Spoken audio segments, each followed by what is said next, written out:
বন্ধুরা চলুন আজ এমন কিছু সামুদ্রিক প্রাণী দেখব যা আপনারা হয়তো কখনো দেখেননি।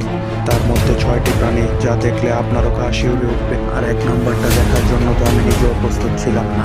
চলুন দেখে আসা যাক। এটা হলো একটা বিশাল চিংড়ি যেটা সমুদ্রের অনেক গভীরে পায়।